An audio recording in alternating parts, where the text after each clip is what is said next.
I'm pleased to pass the mic to our wonderful moderator, Zoe Makropoulos, who will introduce our first guest speakers. Thank you, Zoe, and invited speakers. Hi, everybody. My name is Zoe Makropoulos. I'm going to be joined today by a panel of Hellenic leaders as we dive deeper into Aristotle's 5 pillars. So I'd like to welcome to the same Nancy Papaioannou, Nico Kazanjian, and Jerry Domenicos to our panel. And they'll provide some introductions by way of my intro question for them to give us a little bit of their personal brand. So please join me in welcoming our panel.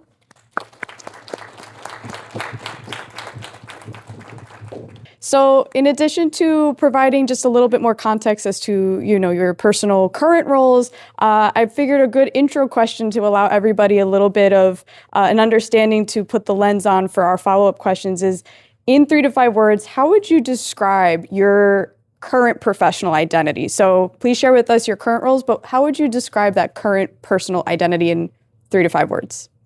Sure, I can start. Yes, hi. My name is Nico. I would describe my professional identity as an experiential marketing strategist and producer. So I'm the director of experiential production at a marketing agency that sits within a very large public relations agency. So what I do, a lot of my work for brands, across consumer, CPG, higher ed, government, it's always from a marketing standpoint through the lens of public relations, how that's being viewed by the public, how consumers are receiving that. Public relations, as we know, is earned media, not paid for advertising where you're giving that. You are doing our best to hope that the consumers will understand us in a new way, so that consumer storytelling. So I work on the strategy side from a marketing standpoint through the press lens.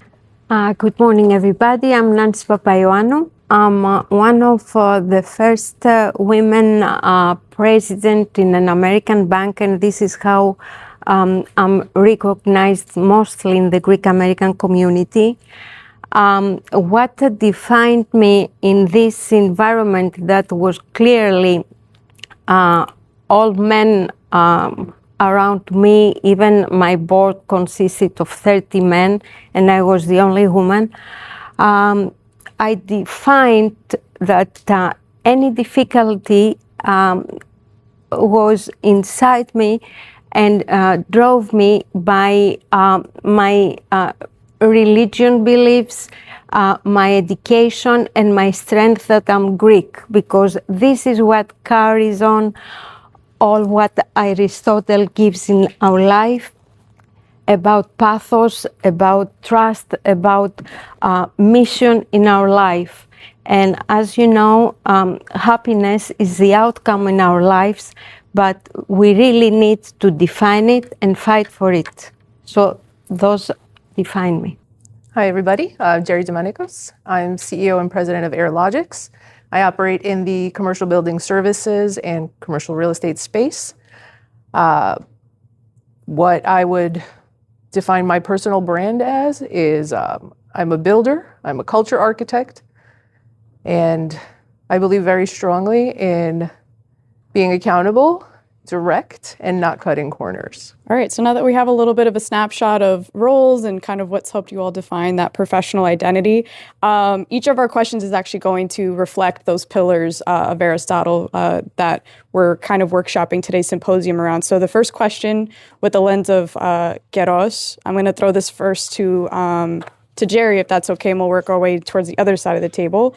So in a world where time seems to move faster, how have you and your organizations managed to sustain authentic branding in spite or maybe in light of current events? And if it's helpful, can you give an example of a moment that challenged you to hold true to that authenticity in what's often feeling like a very trending world? I have the benefit of working in a industry that's really not affected much by trends and kind of the stuff that's going on in current culture, because we're more of a industrial kind of offer.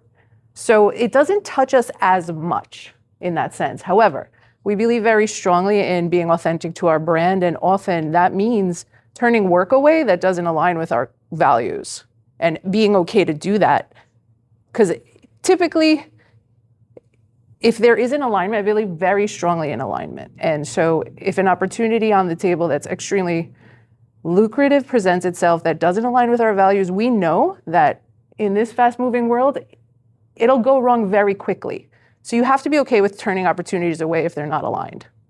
And that's, I think, the one thing that I can say about standing behind our values and staying accountable and aligned with authenticity there. So I hope that answers your question. Yeah. And actually, for Nancy Papaioannou, I'd love to follow up because you made a really beautiful point in your introduction as far as being a woman in a space that's mainly filled by men, but also I think banks as a whole, sometimes the banking industry can sometimes be a narrative of an enemy to a lot of people. So how do you authentically stay true to those values that you had such light as you spoke about Greek culture and such things? How have you been challenged, I guess, in these spaces to remain authentic to your person despite that? What I decided to do when I first came to the United States for education and for work, it was targeting always something better than what I had and what I was. And this is how I walked in my life up to now. When I got the leadership of our bank, I continue doing this, and I want to create an environment not only for our clients, that I wanted to give something different, that they were coming and giving us, all the problems, the financial problems, but then by creating the family oriented, we went to their christenings, to their weddings, even, everywhere as part in their lives. And one of the challenging times in banking was the years of COVID. And I'm sure this created problems in all the industries, but particularly in banking, and by closing, the banks completely and not having any transactions, only online and very limited, I had decided for me to go every day in my office and opening the bank by myself, and accepting and responding to all the emails and all the phones that people asking what's going on. And our bank was international, Greek American. Imagine from Greece the concern that they didn't have access to the funds, etc. So I decided that my pathos to serving to better our clients, I decided to go to the bank and continue servicing our clients. Of course, I had with me my little dog protecting me. Love that. And Nico, I'd love to hear your take as well, because I feel like both from a industry but also personal, how would you respond for being able to hold that authenticity with trends? Sure, yeah. As I said, I don't have my own brand. I work within a larger marketing agency, so I'm going to speak today kind of through that lens of representing brands and brands coming to me and my company for that perspective and insight. So I think I want to speak first. I'm very lucky in the organization that I'm with now. I was doing contract work for a couple of years, kind of choosing projects that I wanted, allowed me to travel. Spent a lot of time in Greece, which was great. Can't do that anymore. Back to the corporate world. But this company that I'm with, I'm very grateful for, because our CEO has a pulse on social and political issues. When things happen, we are not blind to them. I think we all have news in our phones, in our hands, and so I think it's to be ignorant to those would be a misstep from any brand. So I think being aware of that and talking about it internally with our company and acknowledging these things and not pretending like they don't happen. For example, and again, this is not political one way or the other, but I remember being on a video conference call on January 6th when that happened, and everybody's like, what is happening? The call was immediately stopped. It's like, we can't be blind to these things. So when certain political and social issues are happening, it's being aware of them and talking to our clients about how do we respond to these things, and being authentic to the brand. It's not just a matter of did you speak up on, take a side on one thing or another. It's how are we challenging our brands to speak up that feels a way that's authentic to them. So not just taking a stand because we need to say something, and I think that the backlash of that is very detrimental from brands, just like we need to take a stance immediately or not reacting quick enough. A couple of examples here. Where was it? Target, for example, when they rolled back on, DEI policies, that had an immediate backlash, and then it took them a long time to respond, to try to come back, and then they ended up losing a lot of consumers. That permanently damages your brand. So not just taking a stance because you feel you need to, but always trying to react in a way that feels authentic to your brand. Patagonia is another example of a brand that does a lot of good. Ben & Jerry's. And for political, and again, whatever side of the spectrum you're on, speaking to something that feels truly you, I think is so important, because we see so often people just taking a stance, or someone behind a brand's social media account, if you will, just saying something to say something, and trying to find that authenticity both in your personal voice. I think, Jerry, as you said too, there are certain things that, if there are people that don't align with you, do you have that power to not work with them in most cases? I get, sometimes your hands are unfortunately tied, but I'm at an agency where if I have a client who comes in and they have made myself as a gay man, and I've seen that their company has made anti-LGBTQ remarks or this and that, I won't work on those projects, and my company respects that. That is a line that I draw. I'm not going to support that personally if I have control over that. And I think that protects myself and my beliefs. And it's hard to push back, especially on management when it's a big client. But trying to respect that and hold that boundary whenever possible. Great examples. I'm going to keep you in the hot seat for the next one as we're moving on to our second pillar, which is logos. And I think building off this, I'll create some more context, but buzzwords such as misinformation, AI, algorithmic engagement, they're becoming very normalized in, I would say, probably each of your places of work, but also obviously in our politics, social and personal lives. So what types of practices or even like tools, I love a good hack, so if you can be as specific as you can for some of those, that would be great. But what are some of the tools that you utilize that have had you develop to ensure that your brand is both authentic, but also logical? And how often have those possibly changed in your career? Yeah, so I think this is a great segue from what I was just speaking about, showing up authentically and being real in a world that is so AI driven, both as we're writing copy and messages on social posts or generating images. And it is a tool, and it can be great. And I was very anti-AI for a long time, and now I have used it to become this tool. And so to that, in a way that feels real, the word we use a lot in the office now is pressure testing. And so when you have a concept, you have an idea, you're selling yourself, you're thinking of something and you want to promote it, you're whatever that concept may be, throwing it into ChatGPT or AI, also doing an in-person roundtable with your teammate is always, real human beings, is great as well, to get different perspectives of how someone might react to this.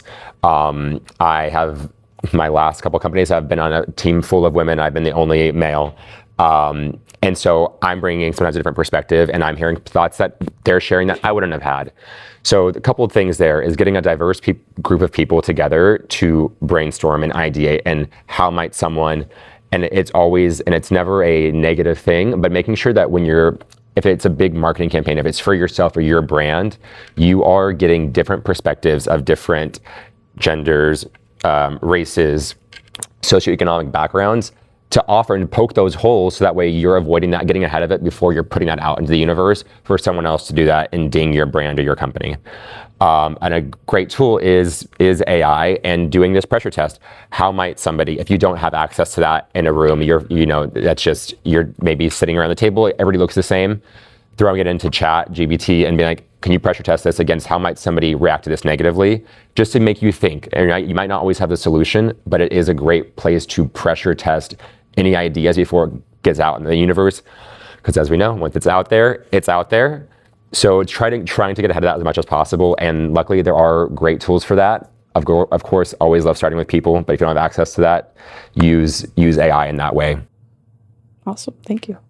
Nancy, what tools or practices have evolved kind of in your space as well to speak to? Well, it's up to 2 years ago, right, before COVID, we didn't have in our life so much of AI and ChatGPT, etc.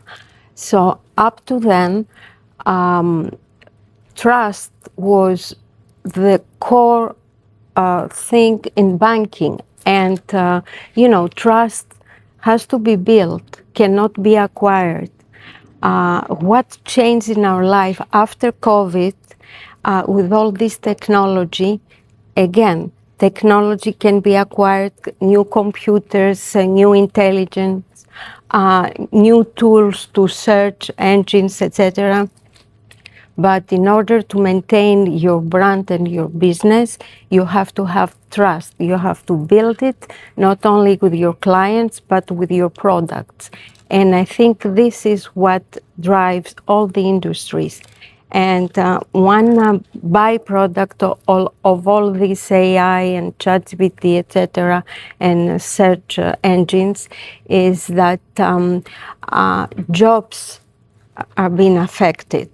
And this is something that we need as society to address it, because perhaps even the younger generation or the older people will be more difficult to find jobs and create jobs to create, this healthy level of working classes people. And so by saying this, I asked a group of people that I was invited with Greek government officials. Do you know how AI or ChatGPT gives an answer?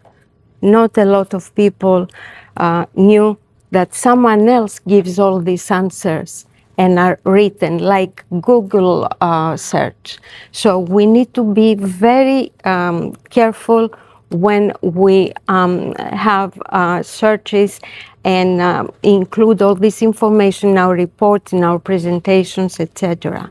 Other people write all these statements that we obtained the information through the search. And we need to use all the time our intelligence and what we know best. Jerry, your tools, your hacks? So I believe that we are not. We can't deny that AI and technology is going to continue to move forward. So I'm all about adopt it as best as possible with guardrails. I think it's really important to learn how to wield it and use discernment in when is appropriate to apply it. In our organization, we are very big on AI enablement because we believe that there are a lot of tasks that can be either automated, outsourced, or eliminated through the use of AI and allow our team to deliver on higher order or higher value tasks. So for me, I see it as an opportunity for us to optimize our client service delivery and also to improve our employee engagement experience as well, because it elevates them. But again, it requires a lot of discernment. In identity, I think the biggest thing, or for any organization, I believe it's 60% identity work and elevating ourselves as professionals. So that's through working on yourself and working on your craft. 25% is accountability. So it's the discernment, it's the guardrails you put on the organization, and holding each other accountable as a team and to the promises you make for yourself, for your client, for your brand. And then 15% is the tool. So remembering that, I think, is huge as well. The tool is great, but don't outsource your agency to it. And learn how to use it effectively. Yeah, that breakdown's actually really great. If I may piggyback off that too, I think, again, using it as a tool, and that 15% is nice because it is there as that tool. And there are so many things now, like my company is so AI forward that we have AI ethics trainings every 2 weeks. Certain brands will allow us to use it. Certain brands do not allow us to use it. On our corporate account, it's all the proprietary information is secure in there, which is an added cost, but it allows us to we're working on new pitches that are, under embargo, not out yet. So making sure that information is protected. But again, using these things to like I said, pressure test again, but always being logical and ethical in what we're doing, because sometimes what we're getting, again, it's not a human being behind there.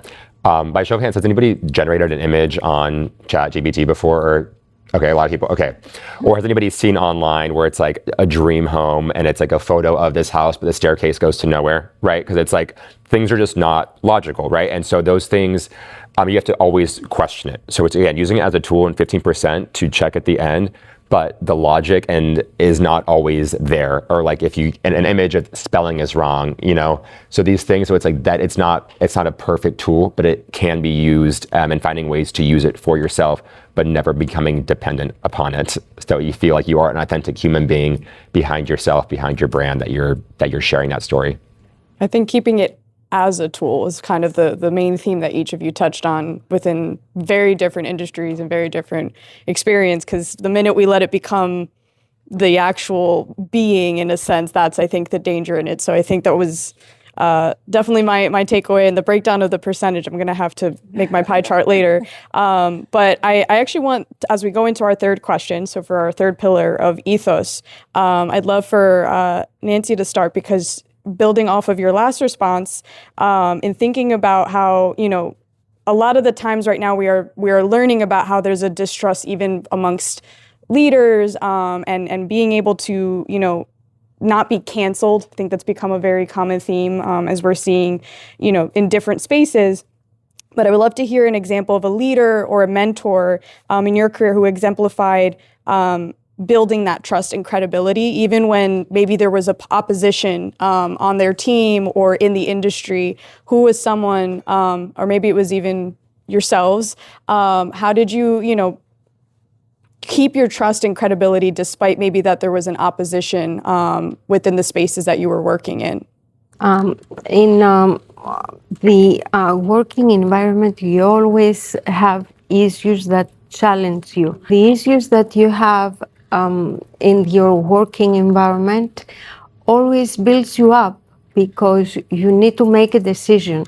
And on how you make the decision is what affects your background, Aristotle sayings and philosophy, our background as Greeks. And, I know Alexandra looks at me, but I always believed all together we can do better things. So I believed in teamwork, and I always emphasize that in the younger generation, that you can do better things together. It's not all the time me and I, it's we and together. So this is how I try to do it in my job environment and toward the younger generation. I think that speaks to what Nico had said earlier too, as far as having the different perspectives, so that the trust is not just of your own, but that it represents hopefully the greater good. So Nico, response, what example would you share? Yeah, I don't have I guess for better first, a good example of when a leader has had to oppose something through business for a different belief, but something in favor of that. Again, I used to work at L'Oreal, and they're a big advocate for LGBTQ rights and involved in pride parades globally. And award organizations and fundraising they do is for them. With that, when they share about that on social media, there's a lot of backlash. People don't agree with certain things, and for me, that is a huge thing that I care about, and I would love that I got to work there. It was specifically with the brand Kiehl's, if you're familiar, and they are huge advocates of that. And you're going to get backlash, and to know that I got to choose to be in that organization, obviously interviewed and got that position. But to be an organization that does care about that and aligns with those values, which again is not always easy to do, but their reaction to those comments and how we respond to them or negate them and don't try to entertain certain things was so powerful to me. Because again, taking stances on certain things, it can be alienating for brands, and to say anything at all or to stay silent, there's not a black and white answer of just don't say anything or you have to take a stance, like I said before. And so to me, again, I've been very fortunate in the organizations I've been a part of where when these things happen, to be able to align with my ethics and how I feel, and to have the support of upper management to do that. When it comes to religion, for example, as well, and to have that respect, if, taking off Good Friday, Greek, and it's different, and like everybody's explaining, asking why you're doing this, but to have support of that understanding and be out of office for this and be able to talk about things, whether it be religion or people's personal things, just to be able to have that open conversation. So this is not a direct answer to that, but I think to know that you have the support, and also to know when possible to walk away if it fully does not align with who you are. I did. And then on the flip side, did leave a job once because I felt my boss was being unethical in some of his practices, and I wanted no part of it. And so it was a very difficult decision because I loved the work I was doing, but I chose to leave that company because I just felt fundamentally wrong, and I didn't want to be associated with that. So it was a big decision, which led to the best chapter of my life. But anyway, yeah, I know people don't always have that ability, but knowing when in this life of ours, in this world, to be able to walk away because, I did not want to be uncomfortable and associated with that negativity. I see ethos as something that you can't fake. It's how you move when no one's looking. Mm-hmm. So, authenticity is one thing, but I think a lot of times, and one thing that I've learned over the years in my career is to not put people on pedestals, because everybody is fallible. We all mess up. Nobody's perfect. We see a lot of that right now, people being canceled in a world that's very divisive and seems to be much. I believe that there's a design to that, and not to look like, for me, it's like, don't look at the divisiveness, but I think it's very important for your own authenticity, your own personal brand, to know that you can't fake your ethos, and you will be. Especially in this world of like there's no privacy. Privacy is an illusion these days, right? Like, so you have to understand that like if you're faking it, at some point you'll be revealed, and I think a lot of what we see out there now is that happening, despite what, so yes, don't put anyone on pedestals because I think we're all fallible, but learn what you can, take your lessons, and then also being super authentic, right?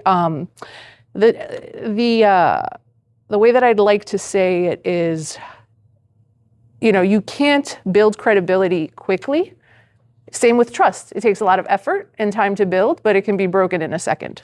So that's something to be very mindful of, especially in our industry, right? It takes, for us, it's a very fragile thing, and like one thing goes wrong. So how do you respond? But then, there's ways that you can always recover things as long as you are aligned with doing the right thing. Things go wrong, that's one thing. But if you move, you think, I don't know, there's a Greek phrase, like, krives pis από το δάχτυλό σου, like, they can see you, right? Like, so that's what I'll say about ethos. And I think that's something that, whether it's a company, whether it's your personal brand, or whether it's how you move in your personal life, especially in this day and age, I don't think there's many secrets. So I feel like you need to be very authentic and very much aligned, because the veil is very thin. That's the best way to say it.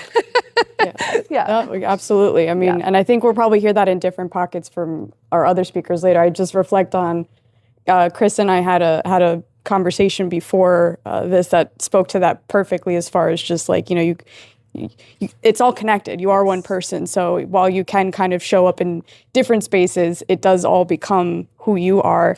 And so as we're heading into this next question, I'm going to ask Jerry if you can actually answer this one for us. Just thinking about showing up as our whole self is kind of become a thing that I think a lot of definitely young folks in these spaces admire about in the workplace. But how has this been helpful, or maybe not always helpful, in having to kind of show up as your full self in these professional spaces?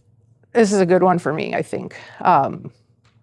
I used to think, and I was raised thinking, that as a woman in a male-dominated industry, that vulnerability was a weakness. There's no crying in my business, but I'm learning through my own personal development work that it's okay to show your weakness. It's okay to be vulnerable. I think, empathy in leadership isn't softness. So that's one thing.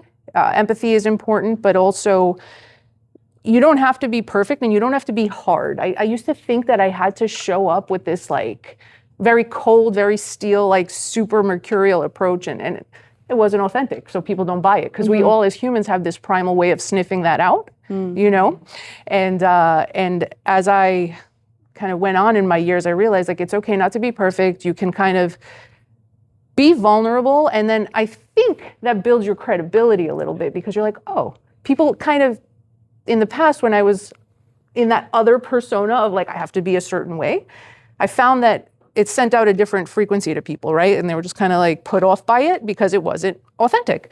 And as I soften, as I grow, as I become okay with showing weakness, I think it helps pave the way in negotiations sometimes to find a middle ground where everybody wins. Yeah. So it's actually helped me in my work life and in my personal life. But it took me a long time to break that limiting belief that you have to be hard and rough and not, because passionate was one thing, being passionate and about what you do and building a better company and business. But the other side of it is you don't have to be perfect, and you show your vulnerability. I think that important, and emotions are, don't be a mess, but it's okay to bend a little, right? Yeah. Definitely in a men's job, you always have to think what you can say better, what you can do better. Anyway, I built myself, my identity through my daily actions. I was persistent, I was honest, I was always try to persuade my what I was saying is correct for the institution. And this is how I try to do it. And I created, I tried to create an environment that everyone was proud on what was representing. And that made the change and worked as a teamwork again. And sometimes, of course, we had difficult times, and we had a lot of negativity, and you can't keep everybody happy all the times, especially when you deal with money and clients. But when you are honest how to respond and how to address their problems, there's always a way of open communication and solve the issues. So this is how, I try to create a nice environment in my office and my business. I think I could sum this up pretty short for myself. I think it's a lot of work to be two different people, your personal self and your professional self. And while there is a professional decorum you carry in office and in your business, I just to code switch like that sounds like a lot of work. And I think I like to joke that I'm the personality hire at wherever I'm at. I was like, we're all one team, one dream, we're doing the same work, same goal. But I think that's what separates us, right, from AI, from being another cookie cutter person with the same degree on paper. All of us can look the same. When you get a million resumes we're looking through, what separates you? And I think that is kind of what it comes down to in being your whole self and not trying to turn on and be somebody you're not. I've interviewed so many people, and you get the same generic responses. I was like, no, what outside of this makes you tick? And I think don't lose that. Not everybody's looking for that advice, but don't lose that. Be yourself when you're in these interviews, because I think that is, I'm like, in my old office was very small. I would DJ, I'd play ABBA and Cher, and I'm like, that's I'm like, we're all, again, I'm a creative marketing space. We get to have that fun sometimes. Sometimes it's very serious, but to show up as your authentic self and be yourself. That's what separates, again, you from somebody else. And that's like the human experience, right? The human touch points. I work in experiential marketing, which is a new term. Maybe people don't know, but it's the human experience, how people are experiencing brands, whether getting a mailer with a new launch to tease a new lip gloss by CoverGirl, or experiencing a new AI tech or something in San Francisco. How does someone's interface with that? And that human touch, and bringing that, what is someone's actual human emotion and connection to that? And thinking, I put myself in, I'm like, what if I'm seeing this brand pop up in Times Square? What is my experience with them? How is that the touch point? The brand ambassadors I'm hiring, you're all part of the brand. You're all representing the brand. What is my experience and that story that we're telling? And making sure that that's consistent and is in line. But yeah, try not to be two different people, and professional and personal. Obviously, there's a line, but. Wonderful. I think we're at time, and I know I didn't get to the fifth one, so I'm actually going to use this as leverage, because I know we're going to have time later in between to network, and I'm going to encourage everyone to tap into our leaders. So hopefully you can approach them with the question, because what I would want to propose to them is, what is their North Star question? And the reason that I think that's an important thing for Telos is just about thinking about, what is the problem that you are hoping to solve in the spaces you work within. So I tease that as a way of hopefully everybody getting their approach. And I want to be mindful of the time for our next panel. But thank you all so much for sharing and for giving us a little bit, I think, of hope in what feels like a very sometimes not so trustworthy or not so balanced professional environment. I think it's great to see that there's good people, good mindsets, and clearly some really good takeaways from our conversation. So thank you very much. Thank you.